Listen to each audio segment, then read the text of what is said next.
जी दोस्तों नमस्कार। आज मैं फिर आप लोगों को एक नए विचारों के साथ आप लोगों को नया संदेश, नया विचार, नई चीज़ बताने के लिए आप लोगों के सामने हाजिर हूँ।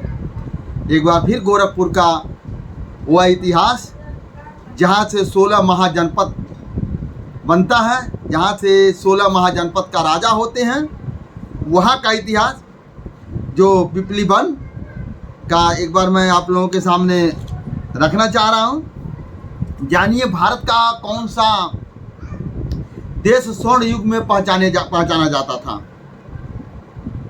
जो कि 16 महाजनपद में से एक जनपद कौशाम्बी हुआ करता था, जो कि इलाहाबाद के अंतर्गत आता था। आज वह नया जिला बन गया, लेकिन कौशाम्बी में आज भी वो जो राजा हुआ करते थे उनका आज भी कौशाम्बी में किला है जो कि मिला है। और राजा चंद्रगुप्त के प्रथम पुत्र थे समुद्रगुप्त, जिनको नेपोलियन के नाम से जाना जाता। समुद्रगुप्त का शासन जो है 335 ईस्वी से 380 ईस्वी तक था। समुद्रगुप्त ने अखंड भारत की स्थापना किया। समुद्रगुप्त शिलालेख में दर्ज है। उनके शासन काल में स्वर्ण काल कहा जाता था। समुद्रगुप्त राजा अपने राज्य के विस्तार उत्तर भारत से लेकर के दक्षिण भारत में किया। उन्होंने जो है इतना दूर तक किया और जो है उनको जो है बेहद संपूर्ण माना जाता था। और जो समुद्रगुप्त जो राजा गुप्त वंश का शासक थे, उनके शासन काल का साक्ष्य इतिहास में मौजूद है। उनका शासन काल 335 से 380 ईस्वी के आसपास रहा। और वह जो मैंने आपको बताया कोली वंश, शाक्य वंश, गणराज्य जो है ये गोरखपुर से चालू होता है। और गोरखपुर से ही पूरे भारतवर्ष में जो 16 महाजनपद, बाद में चलकर ईरान, इराक, अफगानिस्तान, तमाम सारे Burma, Singapore, Rangoon, Vietnam, Thailand तक का जो शासन किए, वह शासन जो करने वाला गोरखपुर का ही था। और वह निषाद वंश के थे। गोरखपुर से वह निषाद वंश के थे और उन्होंने जो है कि शासन किया, जो कि विवरण के अनुसार पुष्यमित्र शुंग द्वारा 185 ईस्वी में बृहस्पति की हत्या कर दी जाती है, जो उस टाइम वो एक बहुत बड़ा बलशाली और शासक थे। उनको धोखे से हत्या कर दिया जाता है। अब आइए मैं बताता हूँ शासन कब कब किसका रहा है। बृहस्पति का शासन जो है 185 ईसा पूर्व से 187 ईसा पूर्व में था। शतवधनता का शासन 187 से 195 ईस्वी तक था। देववर्धन का शासन 195 से 202 ईसा पूर्व तक था। शालीशुक का शासन 202 से 215 तक था, जो कि संप्रति का शासन 215 से 224 ईसा पूर्व था। दशरथ मौर्य, अब देखिए यहाँ से मौर्य का नाम आता है, उन्हीं के वंशज, उन्हीं के पूर्वज आते हैं। दशरथ मौर्य जो है 224 ईसा पूर्व से 232 ईसा पूर्व तक उन्होंने शासन किया। अशोक सम्राट, अशोक 232 से 268 ईसा पूर्व में उन्होंने शासन किया। उसके बाद बिंदुसार 272 ईस्वी से 272 ईसा पूर्व से 298 ईसा पूर्व तक शासन किया। चंद्रगुप्त मौर्य 298 ईसा पूर्व से 322 ईसा पूर्व तक उन्होंने शासन किया। ये टोटल लोग जो है निषाद वंश के थे। अब आइए राजधानी कौशाम्बी। राजधानी कौशाम्बी जो थी, कौशल देश का मगध का गंगा बहती थी, जो कौशल देश के मध्य में गंगा बहती थी। पूरब के काशी जनपद और दक्षिण में चेदी और पश्चिम में सूरसेन पंचाल था। यहाँ के 3 विहार घोषित राम कुकुंदाम बध परिवहन क्लब प्रसिद्ध थे। और चंद्रसेन मौर्य जो स्वर्ण काल का राजा उद्यान था, जो है चंद्रसेन मौर्य के पहले जो है कि स्वर्ण काल में राजा उद्यान था, जो पिपलीबन का राजा हुआ करता था। दोस्तों पिपलीबन में कई आपको बार वीडियो में मैंने दर्शाया पिपलीबन एक गोरखपुर का एक गांव था पिपलीबन, जो बाद में चल के रामग्राम, समय समय पर तरह तरह से 8 बार गोरखपुर का नाम बदला, जो पिछली वीडियो मैंने आप लोगों को बताया। जो पिपलीबन का राजा महाराजा चंद्रवर्धन मौर्य के पुत्र थे।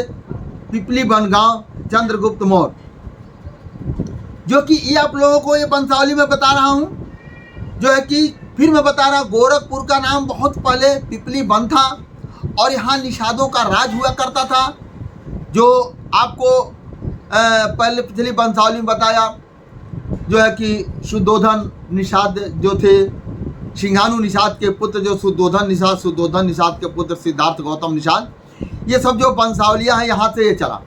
तो यहाँ जो शाक्य वंश हुए, कोल वंश हुए, मौर्य वंश हुए, ये तीनों वंश यहीं से चालू होते हैं। इसी जो है आप वंशावली जब पुरानी वंशावली मिलाते जाएंगे तो सब लोग वहीं पर मिल जाएंगे, जो कोल वंश, शाक्य वंश, मौर्य वंश यहीं से स्टार्ट हुआ।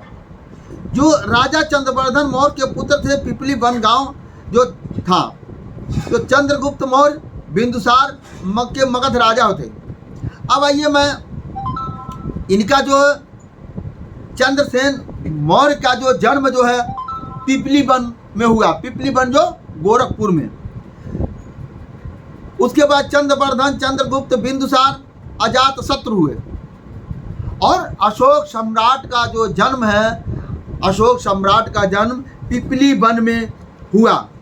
अशोक सम्राट का जन्म पिपलीबन में हुआ और पिपलीबन जो है आज आपका गोरखपुर पिपलीबन में हुआ और यहाँ से उन्होंने छोटे छोटे राजाओं को जीता और उन्होंने ईरान, इराक, अफगानिस्तान तक जो है, बर्मा, सिंगापुर, रंगून, कंबोडिया तक उन्होंने अपना शासन किया।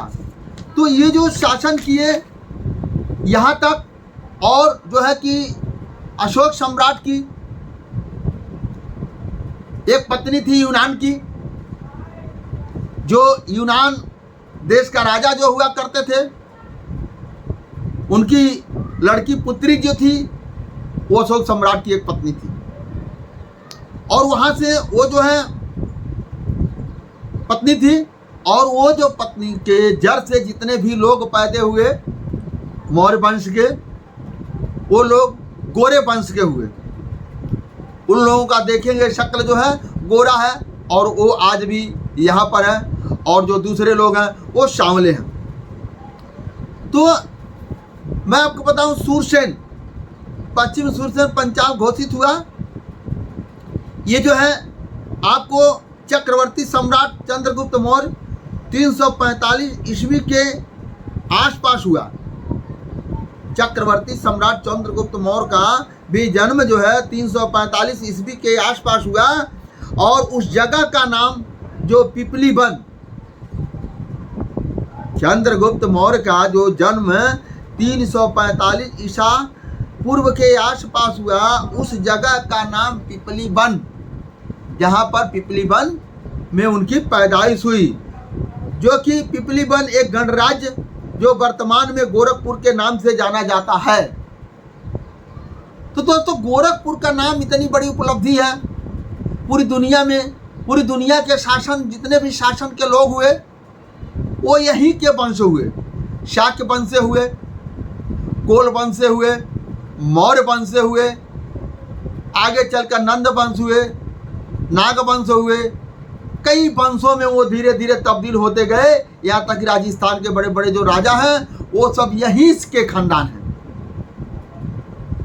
और ये खानदान जो है, मैंने बताया आपको, ये सब गोरखपुर से ही चालू हुआ और वो भी सब निषाद वंश से हुए। जितने भी भारत के अंदर बड़े बड़े चक्रवर्ती सम्राट हुए, बड़े बड़े राजा हुए, उनका आप जब वंशावली मिलाएंगे देखेंगे तो गोरखपुर से ही, पिपलीबन से ही स्टार्टिंग है। वो पिपलीबन के ही वंशज है। और जब पिपलीबन के वंशज है, पूरी दुनिया के जो राजा लोगों ने अशोक सम्राट के आगे अपना झुक गया और वह अशोक सम्राट जो जीत लिए, उन्होंने एक बहुत बड़ा साम्राज्य बनाया, इसको Burma, Rangoon, Singapore, Vietnam, Thailand, Afghanistan, Pakistan, आपको ये जो पकड़ करके चीन, तिब्बत, ये सब तमाम सारे देशों को उन्होंने अपना एक बहुत बड़ा राज्य स्थापित किया, जिसको कहते हैं अखंड भारत। अखंड भारत, अखंड भारत कभी हुआ करता था, और उसको खंड खंड करने में ये बहुत सारे लोगों को, चंद चालाक लोगों को, अपने सत्ता और शासन को राज करने के लिए उन लोगों ने इसको टुकड़े टुकड़े किया। अभी मैंने आपको बताया, अभी मैंने आप लोगों को बताया जो है पुष्यमित्र शुंग द्वारा 185 ईस्वी में, ईस्वी पूर्व में बृहस्पति की हत्या कर दी गई, और वहीं से जो है शुंग वंश का स्टार्ट हुआ। और आप लोग शुंग वंश का नाम सुने होंगे, वहीं से स्टार्टिंग है शुंग वंश से। और वो बृहस्पति जो राजा थे, उनके वो मंत्री हुआ करता था, और मंत्री ने ही अपने राजा की व्रत की हत्या करके पुष्यमित्र शुंग ने, उन्होंने शुंग वंश का एक नव निर्माण किया। दोस्तों, ये सभी लोग जो है निषाद वंश के थे, केवट वंश के थे, जो वंशावली पीछे मैंने बताया। और ये साफ साफ आप देखेंगे जो है कि सम्राट अशोक के इतिहास में, चंद्रसेन मौर्य के इतिहास में, चंद्रवर्धन के इतिहास में, चंद्रगुप्त के इतिहास में, बिंदुसार के इतिहास में, अजातशत्रु के इतिहास में, तो क्या होगा आपको मिलेगा। अभी मैंने देखा, अभी मैंने बताया आपको, ये जो चीजें, जो चंद्रसेन, यहां पर चंद्रसेन मौर्य वो क्या थे, जैसे गोरखपुर में एक पिपली वन जो था, वो पिपली वन जो था, वहां पर पीपलों की अत्यधिक संख्या होने के कारण वहां पर मोर निवास करते थे, जो मोर पक्षी निवास करती थी। और जो उस क्षेत्र में जो लोग रहे वह मौर्य वंश कहलाए। उस क्षेत्र में पिपली वन में जो था, पिपली वन में ही जो गांव था पिपली वन में पीपलों का अत्यधिक होने की वजह से वहाँ मोरों की संख्या ज़्यादा होती थी। कुछ क्षेत्रों में जो मोर ज़्यादा रहते थे, उस क्षेत्र के लोगों को मौर्य वंश कहा गया। जो शाक्य वंश जो हुए, कुछ क्षेत्रों में सेकुए का पेड़, तराई इलाका पकड़ करके सेकुए का पेड़ ज़्यादा हुआ करता था, उस क्षेत्र में रहने वाले को क्या कहा गया, शाक वंश कहा गया, शाक वंशी। ये सब लोग जल छत्री थे, ये सब लोग जल छत्री के जड़ से ये सब लोग उत्पन्न हुए। जल छत्री का मतलब होता है जंगल, पानी पर राज करने वाला। सर्वप्रथम दुनिया में अगर कोई छत्री आया तो जल छत्री आया, और जल छत्री के ही जड़ से सभी जितने भी राजा महाराजा, जितने भी लोग, जितनी भी जातियां की उत्पत्ति हुई, जल छत्री के जड़ से ही उत्पत्ति हुई। और दोस्तों, जल छत्री के वजह से उत्पत्ति हुई, जो कि आज क्या है, जल छत्री जो आज भी आपको जमीन, जंगल और समुद्रों पर राज कर रहा है। बड़े बड़े बोट विदेशों में हैं, बड़े बड़े बोट विदेशों में हैं, जो बड़े बड़े बोट चलती है, जिसे मालवाहक कहते हैं, आज अभी वह उन लोगों का है, वो जल क्षत्रिय लोगों का है। जो जल, क्योंकि जल में उतरने के लिए कला उनके पास थी, और बड़े बड़े पोत बनाकर जल क्षत्रिय लोग आज जो जल पर राज कर रहे हैं और एक देश से दूसरे देश को सामान को लेकर जा रहे हैं, वो कौन वंश है, वो निषाद वंश है। और निषाद वंश का इतिहास को आप लोग ये जानिए, बहुत सारी किताब मिलेगा, कहाँ से क्या आया, कैसे आया, तो आप लोगों के समझ में आएगा दोस्तों। और फिर मैं कहता हूँ, ये गोरखपुर का इतिहास पिपली वन से, जहाँ से सभी राजाओं का एक उत्पत्ति हुआ, बड़े बड़े राजा यहाँ से बने, बड़े बड़े सूरमा बने, जो कि पूरे जो है कि देश पर अपना एक शासन कायम किए। वह जो है जल छत्री वंश के थे, जिसको निषाद वंश कहा जाता है, और आपको किताबों में मिलेगा पिपली वन। आप जाइए मौर्य वंश के इतिहास को पढ़ेंगे, कहाँ से उत्पत्ति हुई, क्या हुआ, तो आपको पिपली वन से मिल जाएगा, पिपली वन के किताबों से मिल जाएगा। और उसमें आप देखेंगे तो आपको एक वंशावली मिलेगा, और उस वंशावली से आप पढ़ लीजिए। दोस्तों वीडियो फिर बहुत लंबी हो जाएगी, बहुत सारा इनके बारे में विचार है। फिर अगले जो है एपिसोड में हम आप लोगों को एक इन्हीं के विचारों के एक नया और मैं आपको लेकर के आऊँगा और बताऊँगा, इनका पूरा विस्तार बताऊँगा। दोस्तों हमारा वीडियो कैसा लगा? अगर आपको अच्छा लगा होगा, गोरखपुर के इतिहास को अच्छा लगा होगा, तो गोरखपुर के इतिहास जो है आप पूरी दुनिया में पहुंचाने का कार्य करिए। और जब पूरी दुनिया में पहुंचाने का कार्य आपके माध्यम से, लाइक और शेयर करने से, कमेंट बॉक्स में आप अपना सुझाव अवश्य लिख करके दें, जिससे आने वाला समय पर आपको और बेहतर ढंग से आप लोगों के सामने पेश किया जाए, आंकड़ों के साथ पेश किया जाए, साबूतों के साथ पेश किया जाए, और आप लोगों को बेहतर ढंग से बताया जाए। दोस्तों अगर हमारी वीडियो को अच्छा लगा